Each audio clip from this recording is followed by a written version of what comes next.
바로, 이 바로라고 하는 말은 고대 애굽의 왕을 부를 때에 부르는 존칭어입니다. 원래 이 말은 큰 집, 커다란 집이라는 그런 뜻을 가지고 있었던 말인데, 이 말이 오래오래 쓰여지면서 에집트의 왕을 가르치는 그런 단어로 고정이 되었다고 합니다. 애굽의 왕 바로가 꿈을 꿨습니다. 그가 꾼 꿈은 풍년이 오는 꿈이었습니다. 바로가 풍년이 오는 꿈을 꿨다. 격에 맞는 꿈을 꾼 겁니다. 왜냐하면 왕은 나라를 부강하게 하는 것, 백성이 잘 살게 하는 일을 책임진 사람이기 때문입니다. 지도자의 꿈이 그 나라의 운명을 결정합니다. 꿈이 없는 지도자를 나라의 지도자로 세운다면 그 나라는 희망이 없을 겁니다. 꿈이 있는 나라에 미래가 있습니다. 왕의 꿈은 그 나라의 미래를 만드는 재료가 되는 것입니다. 인간은 꿈꾸는 존재입니다. 새해를 맞은 성도 여러분 모두 바로처럼 풍년을 꿈꾸는 성도들이 되시기를 바랍니다. 밝은 내일을 꿈꾸어야 밝은 내일이 옵니다. 행복한 가정을 꿈꾸어야 행복한 가정이 세워집니다. 풍년을 꿈꿔야 풍년이 옵니다. 건강한 삶, 아름다운 세상을 꿈꾸는 사람들에 의해서 건강한 삶도 아름다운 세상도 만들어지는 것입니다. 꿈은 미래를 예측하게 합니다. 그것이 바로 꿈이 가지고 있는 성격입니다. 과학자들은 독수리가 나르는 것을 이렇게 설명합니다. 독수리가 하늘을 가르고 나르는 것은 하늘을 나르고 싶은 꿈과 열망에 의해서 독수리가 하늘을 나를 수 있다 하는 것입니다. 아인슈타인은 말했습니다. 나는 특별한 재능이 있는 사람은 아니다. 단지 나는 굉장히 호기심이 많다. 아인슈타인을 아인슈타인으로 만든 것은 그가 가지고 있는 호기심이었다. 그런 얘기입니다. 행복에 대한 꿈이 행복자를 만듭니다. 아름다운 미래를 꿈꾸는 사람이 아름다운 내일을 만듭니다. 성공을 얻기 위해서 먼저 성공을 꿈꾸는 것이 우선입니다. 꿈은 미래를 예측하게 합니다. 바로가 꾼 꿈은 하나님의 예언적 계시였습니다. 꿈에 바로가 하숫가에 서 있었습니다. 아주 살진 암소 7마리가 나타나더니 갈밭에서 풀을 뜯고 있었습니다. 잠시 후에 또 하나의 꿈을 꿨습니다. 그 꿈은 뭐냐면은 충실한 7 이삭이 잘 익어서 바람에 나부끼는 그런 그림이었습니다. 바로가 꿈에 본 이 현상은 장차 있을 일을 하나님께서 보여주신 것입니다. 우리 속담에 그런 말이 있습니다. 평소에 먹은 마음 꿈에도 있다. 어떻게 하면 이 백성들을 잘 살게 할까를 늘 생각하다 보니 그런 꿈이 꾸어졌다는 심리학적인 설명도 가능합니다. 그런 희망과 기대를 늘 가지고 있기 때문에 하나님께서 그런 꿈을 꾸게 하셨다는 설명이 성경적인 설명입니다. 바로는 백성을 잘 살게 하는 일을 위해서 늘 노심초사하고 있었습니다. 나는 이 꿈을 이루기 위해서 이 세상에 태어났다. 내가 왕위에 앉아있고 바로요 바로요 존칭하는 얘기를 내가 듣는 것은 내가 이 나라 이 백성을 잘 살게 하는 일을 위해서 내가 해야 된다.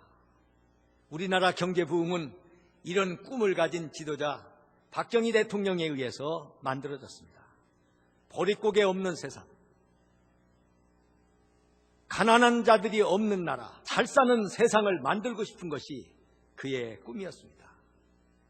박정희 대통령이 대통령에 취임할 때 우리나라 경제 순위는 72등이었습니다.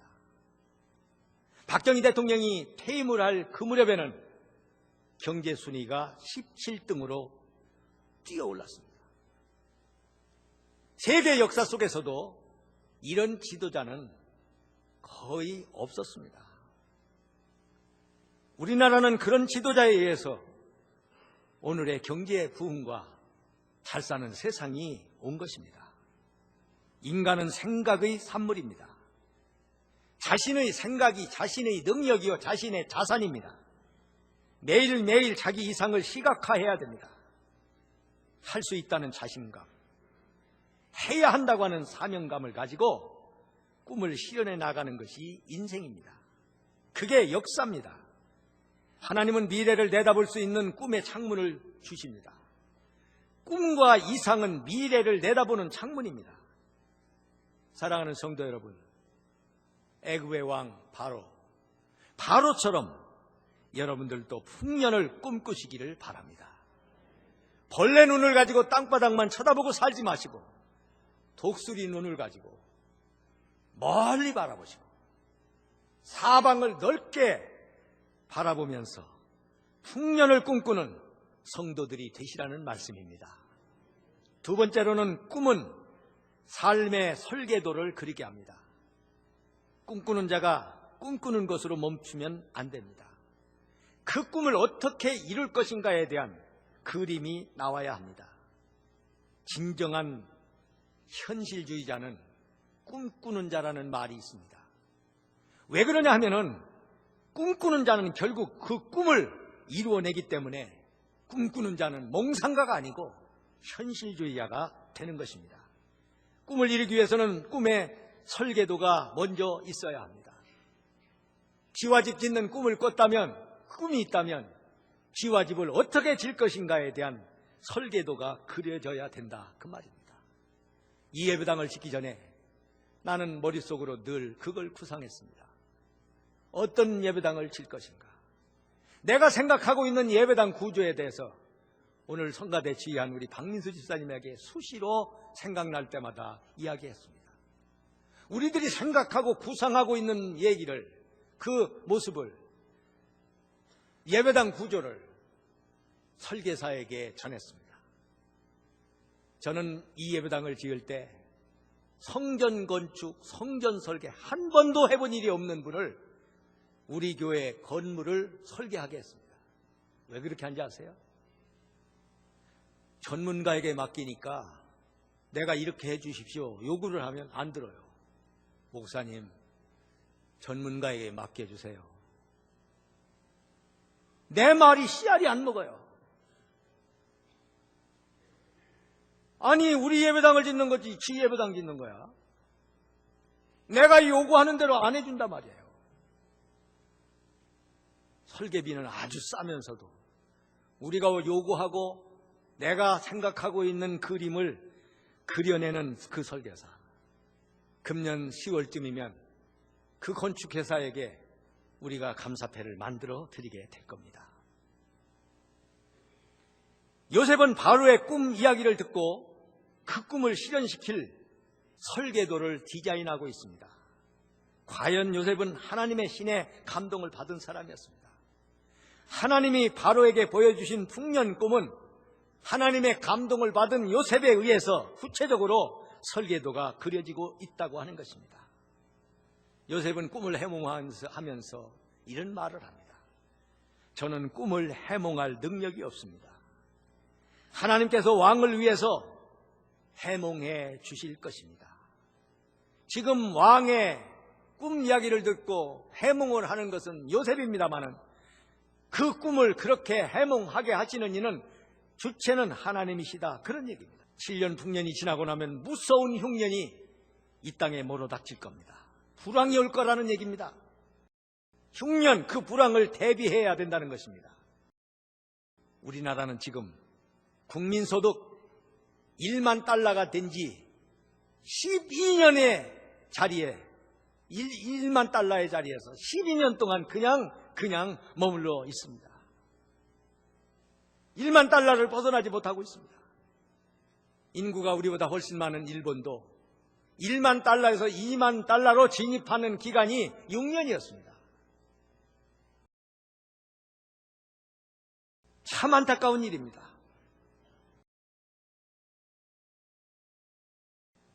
싱가포르 같은 나라는 자그마한 도시국가입니다마는 1만 달러에서 2만 달러로 진입하는 기간이 5년밖에 안 걸렸습니다. 이제 2007년에 이르러 우리나라는 13년 만에 1만 달러에서 2만 달러로 진입할 거라고 하는 기대치를 내놓고 있는데, 그것도 환율 하락에 힘입은 어부질이 참 부끄러운 일입니다. 왜 이럴까요? 나라가 왜 이럴까요? 경제가 왜 어려울까요? 경제 발전을 위한 꿈과 설계도가 지도자들에게 없었기 때문입니다. 목표를 세우고 그것을 달성할 수 있는 계획이 없었습니다. 국민소득 1만 불까지는 어떤 나라든지 똘똘 뭉쳐서 목표를 가지고 온 국민이 일사불란하게 나가게 되면 어느 나라든지 될 수 있답니다. 그러나 1만 달러에서 2만 달러로 올라가는 것은 실력이 뒷받침되지 않으면 안 된다는 겁니다. 여러분 지금 경영하시는 기업을, 지금 하고 있는 사업을 더 키우기 위해서는 여러분 계속 공부하지 않으면 안 됩니다. 지금보다 더 키우기 위해서는 그만한 키울 수 있는 실력을 배양하지 않으면 안 되는 거예요. 성능이 별로 좋지 않은 자동차를 몰고 제가 고속도로 가서 참 신경질 났던 게 뭐냐면, 옛날에 나는 추월선을 좀 달려보고 싶은데 차를 밟으면 말이죠, 불날 것 같아요. 덜덜덜덜덜 떨려, 차가 떨려. 요즘 교회에서 좋은 차 사주셔서 밟아보니까 신나더라고. 그냥 팍팍 나가요. 시원시원해요. 여러분, 사회 분위기가 경제를 발전시키지 못하고 있습니다. 오늘 우리 사회 분위기가 뭔지 아십니까? 부를 존경하지 않는 쪽으로 치우치고 있다는 겁니다. 맨날 하는 얘기입니다마는 부자를 절대 이상한 눈으로 바라보지 마십시오. 왜냐? 부자 될 수 없습니다. 그걸 부러운 눈으로 바라보고 어떻게 하면 나도 저렇게 될 수 있을까를 생각해야 나도 그쪽으로 방향이 잡히는 겁니다. 일단 그래야 나도 따라갈 수 있고 나도 그렇게 되는 겁니다. 부를 존중하지 않는 사회적인 분위기는 경제 성장이나 선진국으로 진입할 수 없는 약점입니다. 개인 재산권을 인정하지 않으려고 하는 것 같은 사회적인 분위기는 경제 발전에 발목을 잡는 것입니다. 여러분, 꿈이 있습니까? 꿈만 있으면 소용이 없습니다. 그 꿈을 이루기 위한 구체적인 디자인을 하십시오. 설계를 하십시오. 꿈을 어떻게 이룰 건가를. 경제 성장의 꿈, 교회 부흥의 꿈을 설계하지 않으면 실현될 수가 없습니다. 세 번째로는 꿈은 목표를 세우고 실천하게 합니다. 꿈이 있다고 해서 저절로 이루어지지 않습니다. 그 꿈을 이루기 위해서는 꿈을 이루기 위한 설계도, 목표를 세우고 그 계획을 세우고 그 계획을 실천해야 이루어질 수 있어요. 얼마나 많은 땀과 눈물을 거기 쏟아부어야 합니다. 가만히 앉아있는데 저절로 자라나는 건 없습니다. 나의 목표가 있어야 돼요. 개인. 내가 되고 싶은 일을 할 수 있는 사람이 되려면 나 자신과의 약속이 있어야 돼요. 내가 무슨 일을 하든지 내가 하고 있는 일에 대하여 프로가 되겠다는 꿈을 꾸고 거기에 집중해야 돼요. 여러분, 프로란 최고를 지향하는 사람이에요. 내가 되고 싶은 일을 제대로 해내려면 그 일을 해낼 수 있는 능력과 실력이 내게 있어야 된다 이 말이에요. 왜 우리 아이들에게 공부를 시키는 겁니까? 왜 아이들에게 공부를 하라고 야단을 치는 겁니까? 꿈을 이뤄낼 수 있는 능력을 키우기 위해서입니다. 능력은 없는데 꿈만 있으면 그 꿈은 백일몽이 돼버리고 맙니다. 훌륭한 아이디어가 있다 하더라도 그 아이디어를 실천할 수 있는 능력이, 실력이 뒷받침되지 않으면 안 됩니다. 그래서 오늘 성경은 다윗이 바로를 향해서 요셉이 기가 막힌 이야기를 하고 있습니다. 33절에 보면 명철하고 지혜 있는 사람을 택하여 애굽 땅을 치리하게 하시고, 여기서 말하는 명철하고 지혜 있는 사람이란 능력 있는 사람을 말합니다. 요셉이 제안하는 꿈의 실천 방향입니다. 바로가 왕권을 가지고 곡식을 거두어 드리고 도시마다 그 식량을 저장해 두라는 겁니다. 사람을 움직이는 힘, 그 능력이 위로부터, 바로로부터 나온다는 겁니다. 사람을 움직이는 것을 통솔력이라고 합니다. 내가 가지고 있는 생각과 내가 가지고 있는 이상, 그 꿈을 사람을 끌어들여서 실천하고 그것을 달성하도록 만들어내는 것이 그게 지도력이고 통솔력입니다. 사람을 팔을 꺾어서 일을 시키는 게 아니라 그 마음을 붙잡아 끌고 가는 것이 통솔입니다. 업무 추진이라고 하는 것은요, 교회 조직이나 행정이나 일반 국가 경영이나 사회나 다 마찬가지인데 윗사람의 명령에 의해서 실행이 되고 아랫사람의 결과 보고에 의해서 완료되는 것입니다. 꿈을 이루고 목표를 달성하기 위해서는 전략이 있어야 됩니다. 전술이 뒷받침돼야 됩니다. 그 전략을 집행하는 유능한 인재가, 실력 있는 일꾼이 필요합니다. 잘 되는 회사를 가보세요.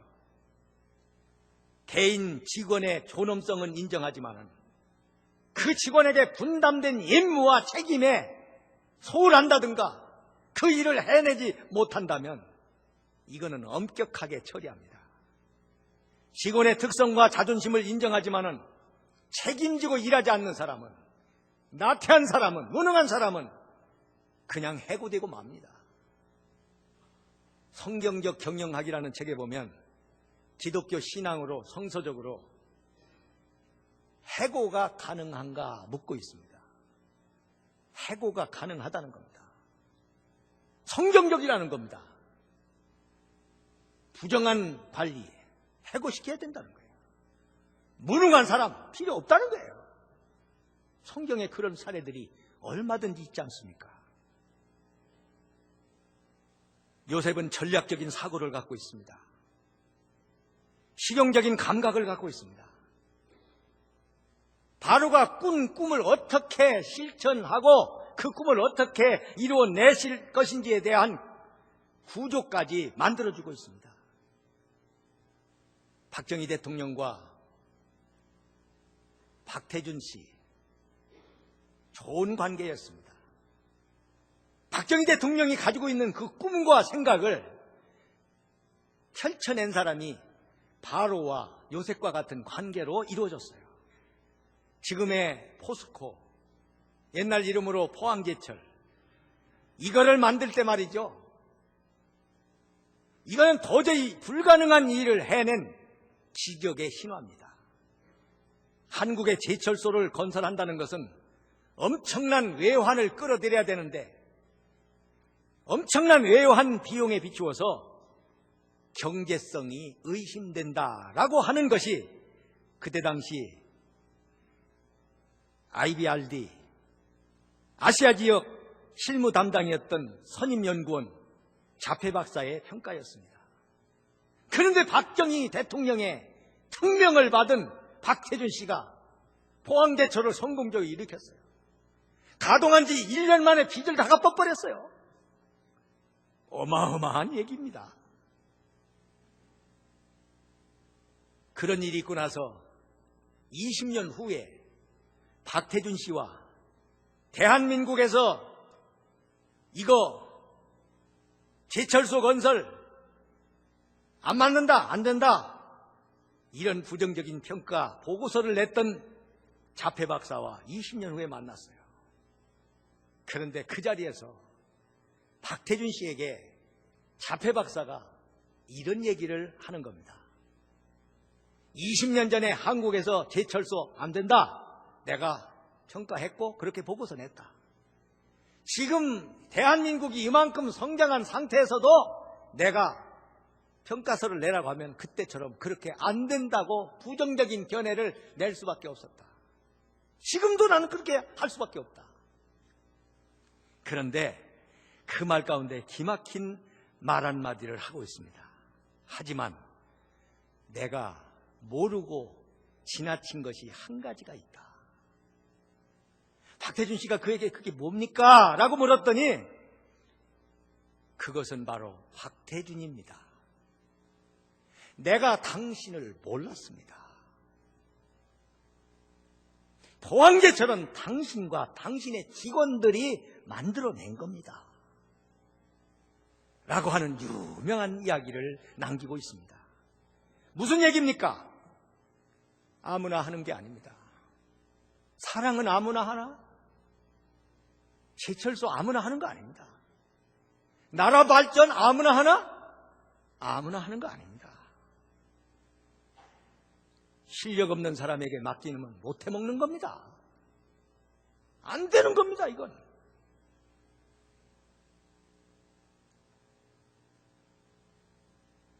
그 사람이니까 그런 걸 해냈습니다.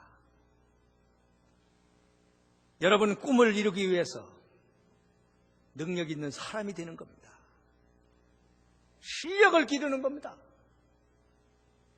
무슨 일을 맡기든지 해낼 수 있는 실력.